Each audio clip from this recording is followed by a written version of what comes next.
The desperate mother, the twin sons of New Terra, cast long shadows across the colony's outer districts, where desperation lived in every cracked wall and broken window. In the shadow of the gleaming spaceport, where sleek vessels carried the wealthy, between worlds, a different story unfolded in the forgotten corners. Zara pressed her back against the cold metal wall, her crystalline blue skin dulled by exhaustion and malnutrition. Her daughter Nyx lay curled in her arms, the child's breathing shallow and labored. The little girl's silver hair, once lustrous like starlight, now hung limp and lifeless. They had been hiding here for 3 days, surviving on scraps and rainwater. "Mama," Nyx whispered, her voice barely audible above the hum of passing transports. "I'm so hungry."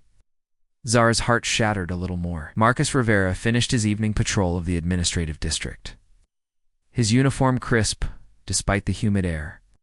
As New Terra's junior colony administrator, he prided himself on maintaining order, following protocols, keeping the human settlers safe from the various alien refugees who had fled to their world after the Galactic War ended.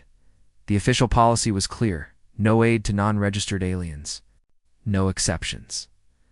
But as Marcus rounded the corner near Transport Bay 7, he saw something that made him stop.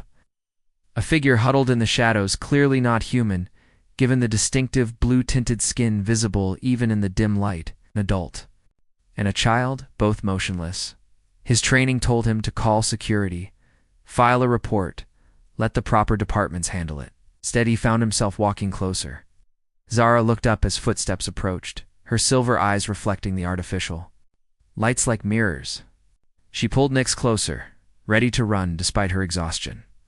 But something in the human's face gave her pause. Where she expected to see disgust or anger, she found only concern. Marcus knelt slowly, keeping his hands visible. "Are you hurt?" asked in basic Galactic, the common tongue used for interspecies communication. Zara's voice was hoarse from thirst. "Please, my daughter. She needs medicine." The child in her arms was clearly ill, her skin pale even for a Vexillian. Had seen enough medical reports to recognize the signs of nutritional deficiency and possible infection. Left untreated, the girl would die within days. "I can't," Marcus began, then stopped himself. The words "help you" died on his lips as he remembered the regulations, his duty, his career. But looking into those desperate silver eyes, seeing the way the mother held her dying child, something deeper stirred within him. "What's your daughter's name?" he asked quietly. Nyx, Zara replied, suspicion and hope warring in her voice. "She is ... She is all I have left." Marcus stood slowly, his mind racing. He pulled out his personal communicator, not his official one, and made a call to his friend Dr. James Hendrick at the colony's medical facility. "James, I need a favor. No questions asked. Can you meet me at Supply Bay 3 in 20 minutes? Bring basic medical supplies, antibiotics, nutrition supplements, whatever you can carry quietly." Zara watched this exchange with growing amazement. No human had ever shown her kindness before. Most looked at her kind with fear or hatred, seeing only the enemy from the war that had torn the galaxy apart 5 years ago. "Why?" she asked when Marcus ended the call. "Why help us?" Marcus looked at Nyx's pale face, then back at Zara. "Because she's just a child. Because..." He paused, struggling with words he'd never spoken aloud. "Because sometimes doing what's right matters more than following rules." As they waited in the shadows for Dr. Hendrick to arrive, Marcus found himself studying Zara's face. Beneath the exhaustion and desperation, he could see an intelligence, a fierce protectiveness that transcended species. She was beautiful in a way that defied his preconceptions about alien features. "I am Zara," she said softly, as if offering her name was a gift of trust. "Marcus," he replied, and in that moment, 2 worlds began to collide in ways neither could have imagined. Part 2. Unlikely alliance. 3 weeks had passed since that first encounter. Marcus found himself thinking about Zara and Nyx constantly. He had managed to secretly provide them with food, medicine, and temporary shelter in one of the abandoned storage facilities on the colony's edge. Each evening, after his official duties ended, he would make his way there with supplies hidden. In maintenance bags, Nyx was recovering slowly but surely. Her color had returned, and she had even started to smile, a radiant expression that reminded Marcus of sunrise over the colony's crystalline mountains. But it was her mother who truly captivated him. "You risk much for strangers," Zara said as Marcus unpacked fresh medical supplies. She had learned to trust him, but still questioned his motives. In her experience, kindness always came with a price.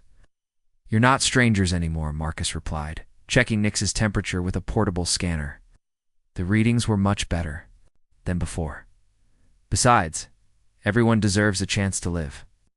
Zara studied his profile as he tended to her daughter. Marcus had a strong jaw, kind brown eyes, and hands that were gentle despite their obvious strength. More importantly, he treated Nyx with genuine care, not the clinical detachment she had expected from humans.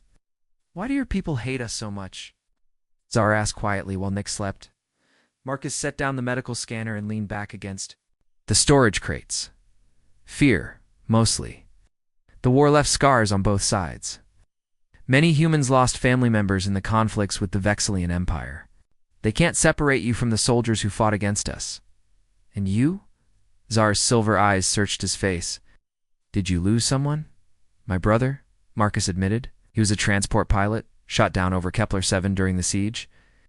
He paused, then looked directly at her. "But that wasn't your fault. You're not responsible for the actions of your military any more than I am for the humans who refuse to help refugees." Zara moved closer to him, drawn by his honesty. "I lost my mate in that same battle," she said softly. "He was a civilian engineer, trying to evacuate wounded from a medical station when your fighters attacked." For a moment, they sat in silence. Two souls who had lost so much finding unexpected connection in their shared grief. Marcus reached out hesitantly and touched her hand. Her skin was warm, with a subtle texture like fine crystal. "I'm sorry," he whispered. "As am I," she replied, not pulling away from his touch. Their eyes met and held, and Marcus felt something shift inside him. This wasn't just compassion for a refugee anymore. This was something deeper, more dangerous. Over the following days, their conversations grew longer and more intimate. Zara told him about Vexilian culture, about the great crystal cities that sang in harmonious frequencies, about art forms that used light itself as a medium. Marcus shared stories of Earth, of oceans and forests, of music that moved the human soul. "Your daughter calls you Mama," Marcus observed one evening as he watched Nyx play with a small toy he had brought her. "In your language, yes. Vexilian, she calls me Sithavel. It means heart keeper." Zara's expression grew wistful.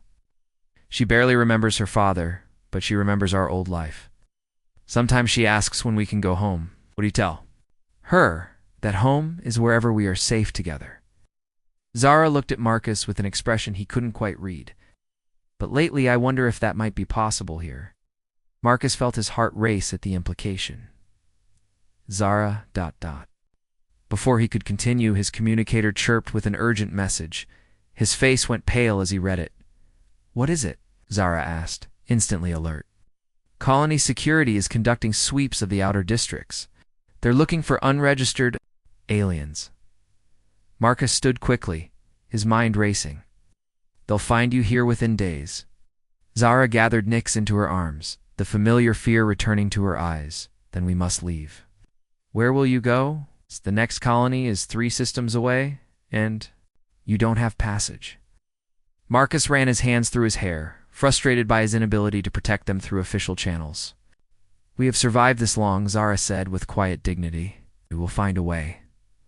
But Marcus was already shaking his head. "No, I won't let you go back to hiding in alleys and begging for scraps." He took her hands in his, their warmth sending electricity up his arms. "Trust me, I have an idea." He outlined his plan.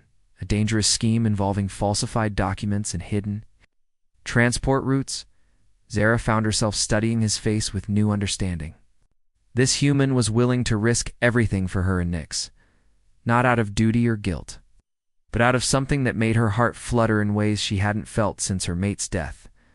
When he finished explaining, She reached up and touched his cheek. With crystalline fingers, "Marcus Rivera," she said softly, "what are you becoming to us?"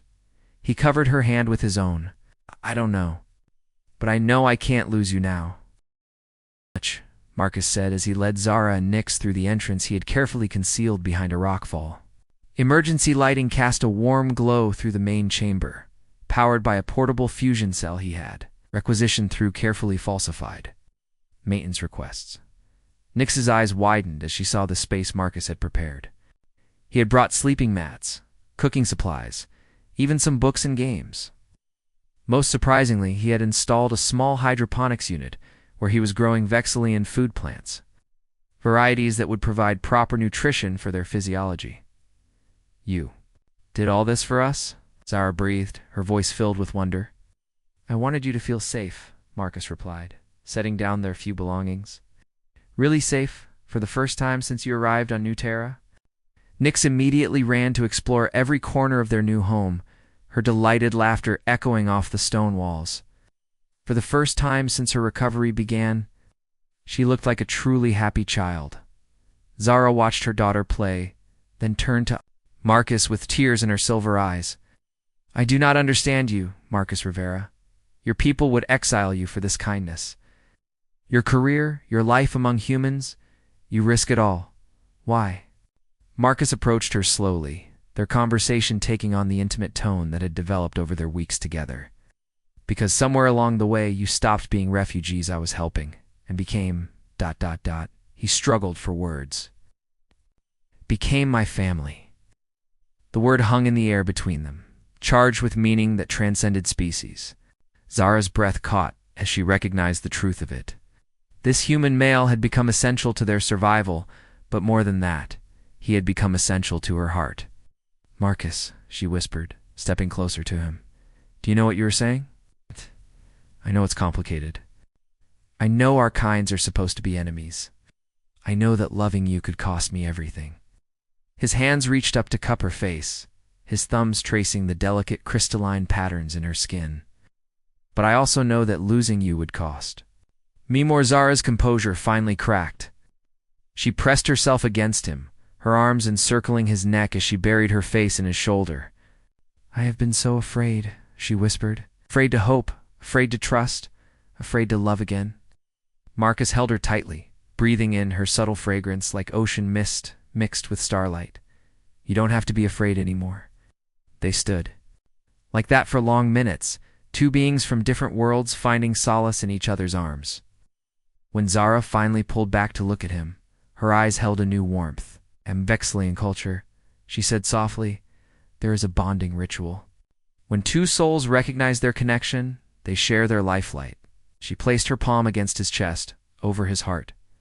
"I can feel your lifelight, Marcus. It calls to mine." Marcus covered her hand with his own. "What does that mean?" "Means that despite everything, the war, the prejudice, the impossible circumstances, my heart has chosen you." Her silver eyes sparkled with unshed tears. "And I believe yours has chosen me." Before Marcus could respond, they were interrupted by Nyx's excited voice. "Mama, look what I found." The little girl had discovered a natural crystal formation in the cave wall, its faceted surface catching and reflecting the artificial light in brilliant patterns. She was touching it gently, and to Marcus's amazement, the crystals began to glow with their own soft luminescence. "Vexillian crystals respond to our touch," Zara explained, moving to stand beside her daughter. "They grow throughout this sector of space. This formation is why the original miners abandoned this area. They thought it was worthless." "But it's beautiful," Marcus said, watching Nyx make the crystals dance with light. "Yes," Zara agreed, but she was looking at him when she said it. "It's beautiful and precious, even if others cannot see its value." That evening, after Nyx had fallen asleep on her mat near the crystal wall, Marcus and Zara sat together by the soft glow of the hydroponics unit. The plants cast gentle green shadows, creating an intimate atmosphere that seemed to exist outside of time and space. "Tell me about your mate," Marcus said quietly. "What was he like?" Zara was quiet for so long that Marcus thought she wouldn't answer. When she finally spoke, her voice was distant with memory. "Jork was gentle, like you, He believed in peace between our peoples, even when others called him naive. He would have liked you, I think. Do you think he would approve of this? Marcus gestured between them. Zara turned to face him fully, her expression serious. Jorik's final message to me, before the transport was destroyed, was to protect Nyx and find happiness again. He said life was too precious to waste on grief. She reached out and traced the line of Marcus's jaw with crystalline fingers. I think he would tell me to follow my heart wherever it leads. Marcus caught her hand and pressed it to his lips, kissing her palm gently. And where does your heart lead you, Zara? What? Instead of answering with words, she leaned forward and kissed him. Her lips were warm and soft, with a subtle taste like honey and starlight. Marcus responded immediately, pulling her closer as the kiss deepened with desperate passion. When they finally broke apart, both were breathing hard. My heart leads me to you, Zara whispered against his lips. Only to you. As they held each other in the soft glow of the crystals, neither noticed the small surveillance drone that had found its way into the tunnel system, silently recording their intimate moment. It filled him with a contentment he had never known. But today was different. Today Marcus carried more than supplies. In his pack was a datapad containing forged identification documents, transit passes, and most importantly, a proposal that would change all their lives forever. Zara, he whispered, gently touching her shoulder. She woke immediately, alert, and ready as survival instinct from their months of hiding. What is it? Has something happened? She asked, automatically checking on Nyx, who stirred but continued sleeping. Nothing bad, Marcus assured her, sitting beside her on the sleeping mat. I need to talk to you about something important. Over the past weeks, their relationship had deepened beyond mere attraction. They had shared their histories, their fears, their dreams for Nyx's future. Marcus had learned about Vexilian philosophy and art, while Zara had come to understand human concepts of justice and compassion. More than that, they had discovered a physical compatibility that transcended species, their bodies fitting together perfectly, their intimate moments becoming more frequent and passionate. Dr. Hendrik has contacts in the Outer Rim territories, Marcus began, pulling out the data. Pad. Independent colonies that don't follow Earth's refugee policies. I can get you and Nyx safe passage to Haven Station. Zara studied the documents with growing confusion. This is wonderful, but these papers show 3 passengers. Do me. And Nyx. She looked up at him with wide silver eyes. Marcus, what are you saying? I'm saying I want to come with you. The words tumbled out in a rush. I've already submitted my resignation from the Colonial Authority. Told them I'm taking a position with an Outer Rim mining consortium. He reached for her hands. Zara, I love you. I love Nyx. I don't want to spend my life wondering what could have been. Tears began streaming down Zara's crystalline cheeks. You would leave everything? Your career, your world, your people? My world is wherever you and Nyx are, Marcus replied, wiping away her tears with gentle thumbs. I have never been more certain of anything in my life. Zara threw her arms around him, kissing him with fierce joy. Their passion had been building for weeks, and now, with the promise of a future together, it exploded into desperate need. They made love there on the sleeping mat, their bodies joining with urgent intensity, while Nyx slept peacefully nearby. It was more than physical pleasure. It was a claiming, a bonding that sealed their commitment to each other. Afterward, as they lay entwined in the soft glow of the crystals, Zara traced patterns on Marcus's chest. In my culture, she said softly, when 2 beings choose to bond permanently, there is a ceremony, the exchange of light. Tell me about it, Marcus murmured, running his fingers through her silver hair. We place our hands together, palm to palm, and allow our life energies to merge. It creates a connection that transcends death itself. She looked up at him with serious eyes. Once done, it cannot be undone. We would be mated for life, bound together across the stars. Marcus lifted their joined hands, studying the contrast between his human flesh and her crystalline skin. Would you want that with me? More than I have ever wanted anything, she whispered. They were interrupted by Nyx's sleepy voice. Mama, are we really leaving together? All 3 of us? Marcus and Zara exchanged glances, realizing the child had been awake and listening. Nyx sat up, her young face serious beyond her years. "Would you like that, little star?" Marcus asked, using the pet name he had developed for her. Nyx nodded solemnly. "I want Marcus to be my new papa. He makes you smile like Jorik used to." The simple acceptance in her voice moved both adults to tears. Zara gathered her daughter into their embrace, and for a moment, they were a complete family, united in love and hope. Their moment of joy was shattered by the sound of approaching vehicles. Through the cave entrance, they could see the harsh beams of searchlights cutting through the pre-dawn darkness. "Colony security," Marcus breathed, his blood running cold. "Someone must have seen us." Zara was already moving, gathering their essential supplies with practiced efficiency. "Is there another way out?" "The back tunnel leads to an old mining shaft, but it's dangerous. The supports are unstable. Safer than staying here," Zara said, grimly as they heard voices and footsteps approaching the hidden entrance. Marcus made a decision that would echo through both their lives. He pressed the datapad with their travel documents into Zara's hands. "Take Nyx and go. Use the back tunnel. Dr. Hendrik will meet you at the spaceport at dawn." "I won't leave you," Zara said fiercely. "You have to, for Nyx." Marcus cupped her, face in his hands. "They catch us together, we'll all be imprisoned. But if you escape, I can follow later." Zara knew he was right, but the thought of separation after they had finally found each other was agony. "Promise me," she whispered urgently. "Promise you'll find us." "I promise," Marcus said, sealing it with a desperate kiss. "I love you, Zara, both of you." As the security forces breached the cave entrance, Zara and Nyx disappeared into the back tunnel, carrying with them Marcus's heart and the hope of a future none of them were certain they would live to see.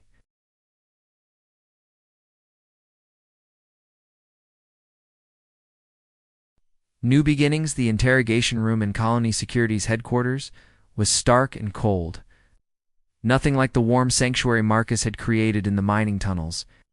He had been sitting there for 6 hours, refusing to answer questions about the alien fugitives he had been harboring. Commander Blake Torino paced behind the metal table, his patience wearing thin. "Administrator Rivera, your career is over. Your pension is forfeit. You'll be lucky if we don't charge you with treason." He slammed a datapad on the table. "Surveillance footage doesn't lie. We know you've been aiding illegal aliens." Marcus looked at the images of him and Zara in the cave, their intimate moments captured by the spy drone. Even seeing their love reduced to evidence in a criminal case couldn't diminish what he felt. "I have nothing to say." "The transport to Haven Station departed 3 hours ago," Torino continued, studying Marcus's face for a reaction. "But we'll find them. The Outer Rim authorities are very cooperative when it comes to Vexilian fugitives." "Wait!" For the first time since his arrest, Marcus felt real fear. Not for himself, but for Zara and Nyx. Had they made it safely off-world? Was his sacrifice meaningless? The interrogation was interrupted when the door slid open and Dr. Hendrik entered, flanked by 2 men in expensive suits. "That's enough, Commander," one of the suits said, producing official documentation. "Administrator Rivera has been granted diplomatic immunity pending his transfer to Outer Rim jurisdiction." Torino's face went red with rage. "On whose authority?" "The Galactic Peace Council," the man replied smoothly. "Mr. Rivera's actions have been deemed humanitarian assistance under the Refugee Protection Accords. He's free to go." Marcus stared in amazement as his restraints were removed. As they escorted him from the building, Dr. Hendrik leaned close and whispered, "Your alien friends have more influence than you knew. The call came from Haven Station an hour ago." The journey to Haven Station took 3 days aboard a fast courier ship. Marcus spent every moment wondering if Zara and Nyx had truly made it to safety. If the diplomatic intervention was real, or if this was all an elaborate trap, his questions were answered when the ship docked at Haven Station's central hub. Through the viewport, he could see the massive space station, a gleaming metropolis spinning in the void, home to dozens of species living in harmony. As Marcus walked down the boarding ramp, his heart nearly stopped. There waiting for him in the crowded arrival bay were Zara and Nyx, but they weren't alone. Surrounding them were other Vexilians, tall, elegant beings with crystalline skin and silver hair, dressed in robes that seemed to capture and reflect starlight. Marcus. Nix broke free from the group and ran to him, leaping into his arms with childish joy. "I knew you would come." Zara approached more slowly, her expression uncertain. She wore traditional Vexilian robes now, instead of refugee clothing. And there was something different about her bearing, a confidence and authority he had never seen before. "You came," she said, softly, when she reached him. "I promised I would," Marcus replied, setting Nix down, but keeping one arm around her. "But Zara, who are these people? How did you manage the diplomatic intervention?" An older Vexilian stepped forward, his robes more elaborate than the others. "I am Consul Daxon of the Vexilian Remnant Council. Zara is my daughter." Marcus felt the world shift around him. "Your daughter?" "I was born Zara Mel Daxon, heir to the Daxon clan," Zara explained, her voice heavy with old pain. "When I chose to mate with a commoner against my father's wishes, I was exiled. When Jorik died, I was too proud to return home, even to save my daughter's life." Consul Daxon's expression softened as he looked at his daughter. "Pride is a burden in our family. Carries heavily when Zara contacted us from Haven Station, explaining everything you had done." He turned to Marcus with respect. "You showed more honor than our entire council. You saved them when we failed them. I saved them because I love them," Marcus said simply. "Yes," the consul replied. "And that is why we would like to offer you something unprecedented. Full citizenship in the Vexilian Remnant, and formal recognition of your bond with my daughter." Marcus looked at Zara with wonder. "Is this what you want?" Instead of answering, Zara took his hands in hers, placing them palm to palm as she had described in the cave. "I want to perform the exchange of light," she said, "here now, before both our peoples as witnesses." As their palms touched, Marcus felt a warmth spreading up his arms, a tingling sensation that seemed to reach into his very soul. The crystals in Zara's skin began to glow, and he gasped as he felt their life forces truly connecting for the first time. The Vexilians around them began to hum a low, harmonic sound that resonated through the station. Other species in the arrival base stopped to watch as light seemed to flow between the human and Vexilian, binding them together in a bond that transcended biology. When the ceremony concluded, Zara's eyes were bright with tears of joy. "Now we are truly mated, Marcus Rivera, bonded across the stars for all time." Marcus pulled her close, kissing her deeply as the crowd around them erupted in celebration. Nix hugged both of them, chattering excitedly about their new home among the stars. "What happens now?" Marcus asked, when they finally broke apart. "Now," Consul Daxon said with a rare smile, "you help us build bridges between our peoples. Your story, a human who sacrificed everything for love, it will inspire others to see past old wounds." As they walked together through Haven Station's gleaming corridors toward their new home, Marcus marveled at how completely his life had changed. He had started as a minor colonial administrator following regulations. Now he was bonded to an alien princess, father to a child who wasn't his species, an ambassador for peace between worlds. But as he felt Zara's hand in his, and heard Nix's laughter echoing off the station walls, Marcus knew he had found something worth more than any career or title. He had found his family among the stars, and love that truly was out of this world. The stars had aligned to bring them together, and nothing in the galaxy would ever tear them apart again.